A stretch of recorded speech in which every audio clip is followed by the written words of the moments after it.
Mas o jornalismo de celebridades, ele me parece que até várias funções na comunicação mudaram, né? E, por exemplo, agora tem muito famoso que em vez de marcar uma coletiva ou falar com um assessor, já vai ele mesmo e ele coloca na rede social e já fala tudo, já coloca tudo ali. O que que você acha disso hoje em dia, Má? Ai, nosso trabalho ficou muito difícil.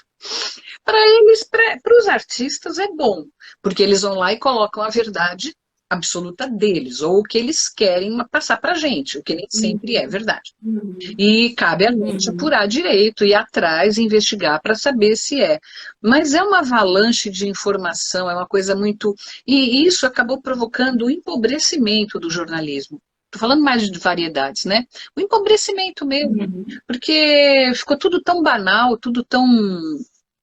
Ai, eu trabalho com rede social, né? Hoje eu sou nós somos, né?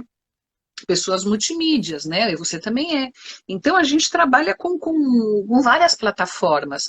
É, mas dá saudade daquela época que você tinha a condição de, como bom repórter, que você é muito, de descobrir coisas novas e inéditas e colocar, postar na revista, enfim. Mas vale tudo, né? O cara E me diz, fala. O cara acontece qualquer coisa, o cara já está postando lá. E aquela aí na coisa das redes sociais, aquele festival de bumbum de fora, parece um açougue, né? Então tem umas coisas muito pobres, muito pobres mesmo, aquilo irrita, né? Que você entra lá no Instagram, todo mundo de biquíni, é uma coisa tão. Todo mundo muito feliz, nunca tem nenhum Nenhum problema. E a problema. versão deles, aí você quer conversar com a pessoa. Ah, não, o que ele tinha que dizer está no post, Exatamente. né? E aí, com isso, assessorias de imprensa também acabam dificultando o trabalho da gente. Ah, não, tá tudo lá, pode ir lá que tá tudo lá. E não é assim. Aí, com essa coisa da pandemia, também Uhum. veio outra fase de empobrecimento, que é, o artista não pode falar por causa da pandemia. Só que ele estava em casa. Ai, não, responde que ele vai falar por e-mail. Como assim entrevista por e-mail? Entrevista. Nem por telefone é bom.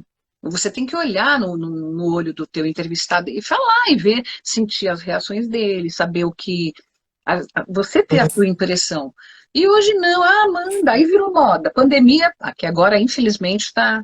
Mas assim, passou a pandemia, não, mas continua, manda por e-mail, ele responde por e-mail. Gente, é isso que eu falo, é muita pobreza. E aí repica, É. sai num site, sai no jornal do bairro, sai no jornal de Recife, sai em tudo quanto é lugar. Sabe assim, sai em Maceió, porque eles vão repicando, sai em rádio. E aí é a banalização Vão chupando, é hã? vão Vão chupando. chupando. Porque ninguém tem notícia, é pandemia. Isso me fez lembrar que nessa época a revista tava indo para a banca e o parto que era toda semana conseguiu uma capa legal, né? É. E Ninguém tem ideia. naquela época as redações também eram muito grandes, né? A Contigo tinha uma Uhum. redação de umas 60 pessoas, era uma redação grande, bem grande. Tinha 8 pessoas para cobrir novela, só para cobrir novela. Então, assim, mas são outros tempos e a gente tem que, com essa coisa econômica que a gente está vivendo, a gente tem que ir se Sim, e também moldando. está uma mudança, está até no mercado com a história da tecnologia. Márcia, dessas suas matérias, dessas suas andanças como repórter, me fala algumas matérias que te marcaram, que te impactaram de alguma forma, seja pela alegria, pelo sofrimento. Eu tenho aqui algumas que a gente já conversou. Uhum, Por exemplo, a história da Hebe Camargo de vestido de noiva. uhum. Essa história é maravilhosa. Foi na época do Valsir também. Ele cismou que ele queria a Hebe Camargo de noiva na capa. Porque ele tinha visto um recortezinho no jornal e a Hebe falando que nunca tinha usado vestido de noiva. Aí ele falou, liga pra Hebe, vai lá na casa dela, faz a matéria, pega vestido. Eu falei, aí liguei pra ela, que naquela época os artistas ainda não tinham, né, empatação de assessor de imprensa. E a Hebe era uma princesa. uma rainha. Liguei para a Hebe, eu falei, Hebe, assim, eu trabalho com o Valcir Carrasco, na Contigo, a gente quer colocar você de noiva na capa. Ai, que legal, que legal. Eu falei, na época ela tinha uma grande amiga que era estilista, tudo. Eu falei, vou passar na casa dela, arrumo os vestidos para você usar. Pode ser? Ela, pode, pode. Eu falei, então é amanhã, tá? Isso foi numa segunda. A gente ia fazer isso na terça e essa era a matéria de capa. Eu tinha que voltar ainda fechar a matéria, era tudo louco na época. Porque fechava na terça. Fechava na terça. Aí liguei para a Hebe, aí no outro dia, 11 da manhã, tô, né, preparado, os vestidos já no carro, tudo certinho, eram 5 vestidos. A estilista já sabia desculpa, a numeração dela, o gosto dela. Liguei, Hebe, ó, tô saindo daqui agora da Azul, que era a editora Azul. Ela falou, pra onde você tá indo? Eu falei, pra ir, pra tua casa. Ela falou, como assim você tá vindo aqui? Eu falei, Hebe, nós não marcamos de fazer você de noiva? Ela falou assim, ah, não, eu tinha entendido que você queria uma foto minha vestida de noiva, que eu achei uma lá do meu casamento civil, não lembro com qual dos maridos, com qual dos dois, só teve 2. Eu falei, não, Hebe, pelo amor de Deus, eu tenho tudo aqui, eu tenho os vestidos, eu preciso de você de noiva na capa. Ela, ah, mas eu não vou fazer isso de jeito nenhum. Eu falei, você quer que eu perca o emprego? Eu vou perder o emprego, eu vou ser mandada embora, porque eu já falei para todo mundo aqui que vai ter. Você falou para mim, ela, ai, mas eu achei que era só uma foto, não sei o quê. Ela falou, me liga em 5 minutos. Eu falei, tá bom. Ó, foram os piores 5 minutos. E o coração palpitando, né? Nesses 5 minutos da vida. Aí liguei para ela, ela fez assim, me atendeu, ela, ai, sabe de uma coisa? Eu tenho um terço lindo, branco, que eu trouxe lá de Fátima. Acho que fica bonito para usar como acessório, né? Aí eu falei, posso ir então, Hebe? Ela, claro, vim. Pegando o carro, eu e o fotógrafo. Corre antes, pelo amor de Deus! Não, fui de caixa. Aí a gente chegou lá, ela tinha, olha que linda, ela tinha mandado buscar numa floricultura muitas flores, vasinhos de flores brancas. Ela enfeitou uma escada enorme que ela tinha lá na casa dela, que dava para a piscina. Ela falou, ficou bonito? Eu falei, ficou. Ela falou, então a gente pode fazer aqui, né? Eu falei, podemos. Aí eu falei, então você quer trocar de roupa? Aí ela subiu, experimentou, ela falou, pronto, eu vou fazer com esse. Desceu, fez as fotos, eu fiz a entrevista e deu tudo certo. Mas assim, tudo na adrenalina, tudo. E foi uma capa lindíssima, tá até na internet, se vocês procurarem, vocês vão achar. Uma capa linda. Nossa. E outra que você me contou também, mas se você lembrar de mais algumas aí, sim, por favor, me conta, porque posso não lembrar. A história do Wellington, do sequestro também foi punk, né? Foi 89, foi punk. Não, 99, eu acho. 99. Foi porque eu tinha bastante convívio com, assim, convivência de fazer matéria, com o Zezé, com o Luciano, né, já era uma dupla que estava estouradaça, né, estavam ali, eles são artistas muito importantes, tal, e aí eu lembro que eu cheguei na redação um dia, a minha diretora chegou para mim e falou assim, olha, vai para Goiânia, fica lá, nós vamos cobrir esse caso inteirinho. E eu fui, só que o sequestro demorou 92 dias, acho que foram 92. 92 dias. E uma semana, não, uns 3 dias antes dele ser libertado do cativeiro, eu fui para Goiânia de novo. Porque tinha um zum, os bandidos já tinham mandado metade da orelha do Wellington para o Zezé. Eu estava com o Zezé o dia que ele recebeu essa orelha, a coisa mais horrorosa que, sabe? Você estava com ele? Tava. E aí, como é que foi? O dia que ele recebeu a notícia. Que eles tinham acabado de mandar a caixinha com uma parte da orelha do Wellington, e eu estava com o Zezé. Um horror, o cara começou a gritar, a chorar, desesperado, o Luciano também. E aí eu fui para Goiânia, estava lá, e a Leide, nossa amiga Leide, teve uma hora que ela falou, Márcia, ele foi encontrado em Aparecida de Goiânia. Ela falou, você quer ir para lá? Falei, claro que eu quero, estava lá para isso, né? E fui no local do cativeiro, aí eles tinham acabado de levar ele para o hospital. Aquela coisa, imagina o cara desnutrido, ele é cadeirante, numa situação muito precária. E aí o Luciano também devo muito a ele. Eu fui a única a entrar para fazer essa matéria com o Wellington. Eu entrei, ele estava com a cabeça toda com curativo, né? Fachada. Com a orelha fechada tal, e falei com ele, fiz a entrevista com ele, e isso foi o Luciano que me ajudou a colocar lá dentro do hospital. E depois o Luciano me colocou dentro da casa dos pais dele, do seu Francisco e da dona Helena, para completar a matéria, para falar com a dona Helena. E aí peguei a dona Helena muito tempo lá de joelhos, realmente no chão, agradecendo a Deus pelo filho dela ter saído salvo daquela loucura que foi. E aí, depois eu visitei o É. Wellington outras vezes e foi uma coisa assim devastadora. Sequência. Outra coisa que eu sei que doeu em você, é uma situação que também foi dolorosa pessoalmente, porque não tem jeito, né, Márcia? Quem faz o trabalho com o coração acaba sendo atingido também pela história e você é extremamente emotiva, sensível. Eu sei que você acaba vivendo, por mais que a gente seja profissional, quando a gente vai para casa à noite dói, né? Sim. Aquela história da morte do Leandro, Ah, né? essa também foi no meio de uma Copa do Mundo, foi em 98. No meio de uma Copa do Mundo, Uhum. e eu sabia que tinha algum zum assim com relação à saúde dele. Aí eu fiquei sabendo, eu não lembro como, eu fui até o Hospital São Luís, encontrei ele lá.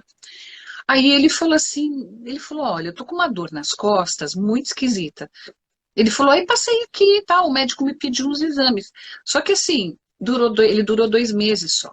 Aí chegou julho, era a época de Copa do Mundo, e uma das coisas mais tristes foi ver o Brasil ia jogar naquele dia, ele foi velado na Assembleia Legislativa, que aliás é um lugar que eu não gosto nem de passar na frente, porque ali foi velório do Gugu, de tanta gente que a gente gosta, do Rolando Boldrin agora, então é muito, muito complicado. E, Gal, hã? Gal Costa. Então, foi muito complicado. E aí, aquele dia que ele foi velado, que o Leandro foi velado, foi algumas das situações mais difíceis que eu vivi, porque a hora que eles estavam no auge com amigos, né? Aquele espetáculo com Uhum. Chitão, Chororó, Leandro Leonardo, Zezé e Luciano. A hora que eles todos chegaram na beira do caixão, foi uma das coisas mais tristes.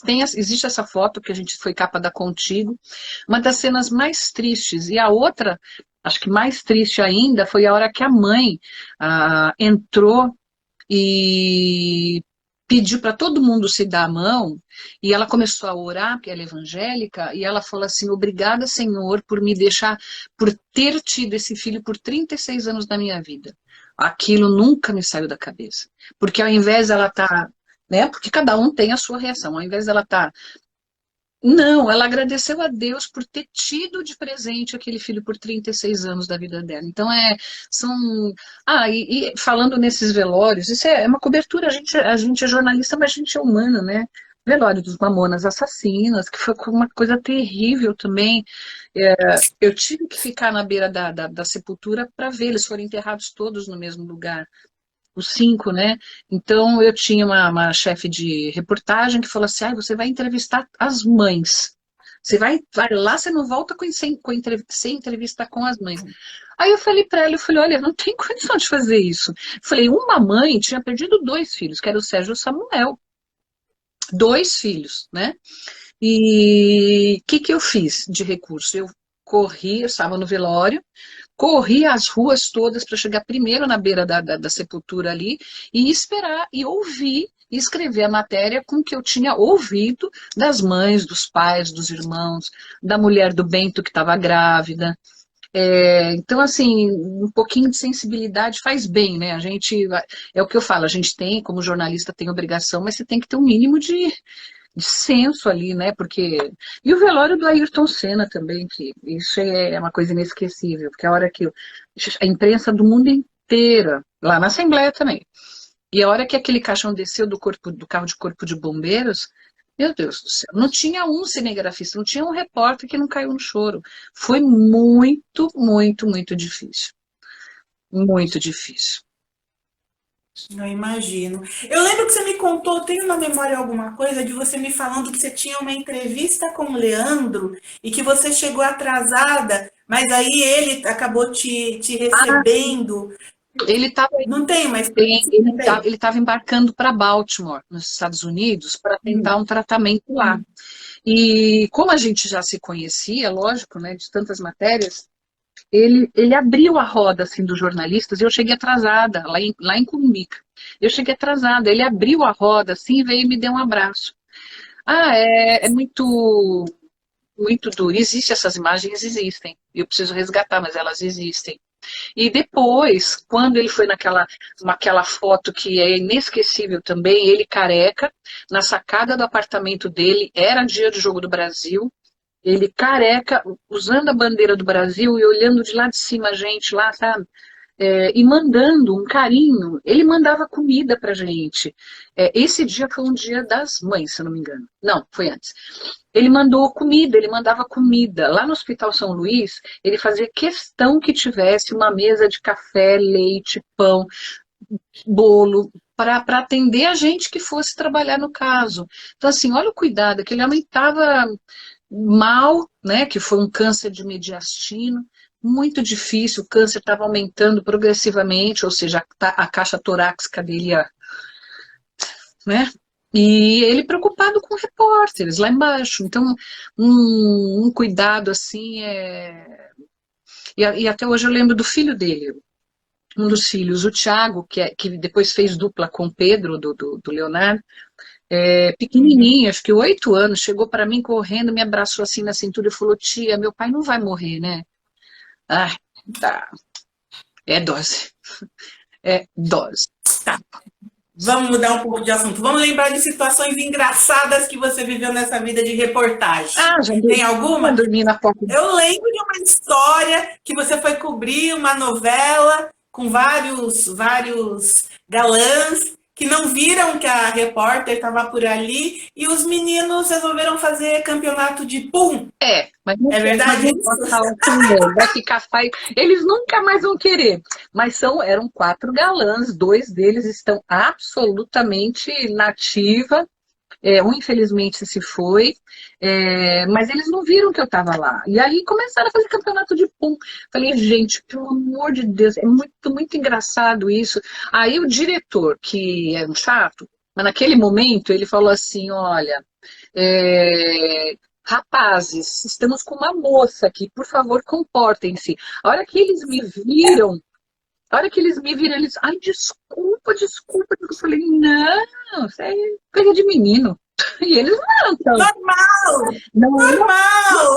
não, Que a menino. gente não faz para conseguir uma entrevista, hein? Ah, é, até campeonato de pum, já peguei. Putz, grilo. Não, aquilo foi Mas o muito que legal. mais que teve de engraçado? Eu acho que uma vez você me contou alguma coisa também do Roberto Carlos. Eu não sei se você lembra que ele achou que você estava bebendo, alguma coisa assim. Não, foi no Não sei se você aniversário lembra. da. Isso tem uns 4 anos, foi no aniversário da Laurinha. Um dos últimos aniversários Ah, da Laurinha com o Dudu, que era meu amigo pessoal mesmo. E eu fui fazer. Ele estava saindo do banheiro e eu estava entrando por aí. Eu já tinha visto ele, já tinha. Eu falei, ah, Roberto, deixa eu fazer uma foto com você. Ele falou, faz. Só que eu tenho o braço curto mesmo. Eu não sei fazer selfie. Eu sou uma. E estava do lado do Roberto Carlos, né? Meu ídolo. Aí eu comecei a fazer assim e não rolava. Ele olhou pra mim, você bebeu demais. Eu falei, Roberto, eu não pus uma gota, eu não pus nem um bombom de licor na boca, Roberto. Aí foi muito engraçado. O Roberto Carlos falar isso, foi muito divertido. E não tinha mesmo. Aí veio o Maurício Aires, que é um querido, que é assessor dele, fez a foto, eu tenho essa foto até hoje. Eu estava com a Márcia Maciel, aquela nossa amiga também. E já dormi na porta do Silvio Santos, que mandou levar cafezinho da manhã também pra gente, pra mim e pro Lorival Ribeiro, que você conhece bem. Lorival Ribeiro. Você conhece bem. Olha, a gente só faltava. Porque assim, foi uma época que tinha a história da possível separação dele da Iris. Então a gente tinha que ficar. Na época do Valci também. A gente tinha que ficar cercando a casa lá para ver se o Silvio saía. E falava, conseguia entrevista com ele. E, ixi, já fizemos tanta coisa. Já me perdi em canavial com fotógrafo, porque era o João Raposo. Foi na época da cobertura de A Indomada, a novela, lá em Maceió. Maragogi, na verdade.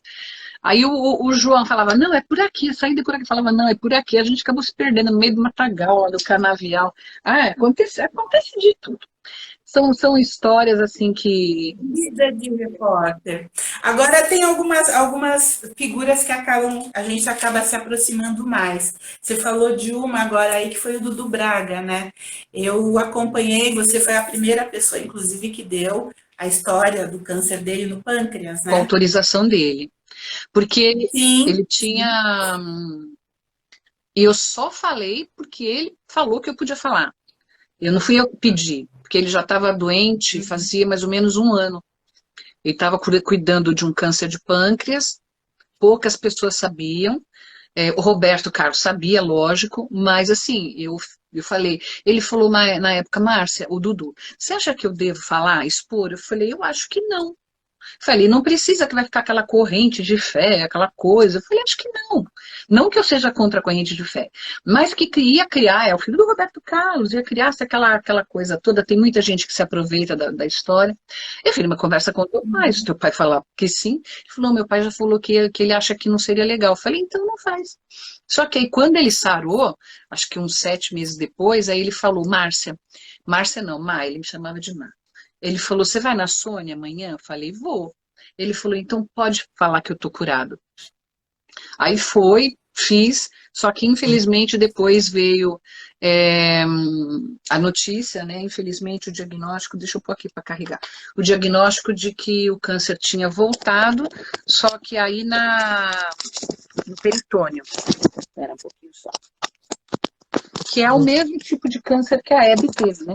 Aí voltou no peritônio, e aí foi toda aquela saga que a gente sabe, infelizmente. Mas era um dos caras mais felizes que eu conheci, mais alegres, mais, apesar da deficiência visual, apesar de tantas coisas, né? Era uma das pessoas mais alegres, mais felizes e divertidas, engraçadas. Dudu Braga realmente foi um exemplo de vida. era uma estrela, né? Ah, Ele brilhava. com certeza. E a gente ria muito. Esses são os melhores amigos, aqueles que fazem a gente rir, Faz a né? gente- Márcia, fazendo um resuminho seu aqui. Você é a comandante da Tititi, você tem o seu próprio portal, o portal Márcia Piovesan, você participa do programa da Sônia, você faz lives, arruma tempo para fazer live com as amigas, e você é mãe do Maurício, a esposa do Cezinha. Minha pergunta, quantas horas tem o seu dia? Ah, eu nem sei calcular mais. Faz muitos anos que eu não calculo. Não sei calcular. Né? Não, eu tento acordar umas 8, porque eu gosto de acordar mais tarde, mas não dá para acordar mais tarde. Não, e eu ainda tenho as redes sociais para alimentar, tenho o site, tem, né, a vida para cuidar. Ixi, e eu vou dormir tipo meia-noite. Hoje mesmo tem a prova do fazendeiro, né? Na fazenda, eu vou ter que ficar acordada, porque eu tenho que saber o que está acontecendo. Muitas vezes tem que fazer postagens em tempo real. Então, mas assim, a gente gosta do que faz, né, Clauzinha? Então fica tudo mais leve. Esse é o diferencial, Márcia. Eu sei como é bom, é importante para o jornalismo ter gente que ouve uma história, sabe, checa com um, checa com outro, fala com outro. As pessoas te veem muito, mas eu acho que elas não conhecem o por trás, os bastidores, que é É, tão trabalhoso para a gente, de termos fontes confiáveis, fontes que confiem na gente, né? Que não é do dia para a noite que você vai ter no número daquela pessoa que vai poder te falar, é verdade, não é? Vai, segue que é por aí. Isso a gente precisa. E é necessário fazer, a gente sabe como é que é, com né? certeza. Minha linda, foi um prazer Obrigada, falar. Clauzinha, obrigada. Adorei, adorei. Você é incrível. Eu também adorei. A gente precisa até repetir. Você viu que a primeira-dama é uma mulher de 56 anos e está, né, tinindo para fazer as coisas, para transformar as coisas nesse país. E nós somos dessa geração. Sim, é verdade. Então, Quem espera que a gente se aposente vai ficar esperando um Ah, pouquinho vai ficar mais. esperando mais. Vai ficar esperando bem mais. Minha linda, muito obrigada, Obrigada, viu? Leozinha. Obrigada. Beijo, linda. Beijo para todo mundo que estava aqui com a gente, que ficou aqui, que está aqui ainda, tá? Beijo. Beijo para todo mundo.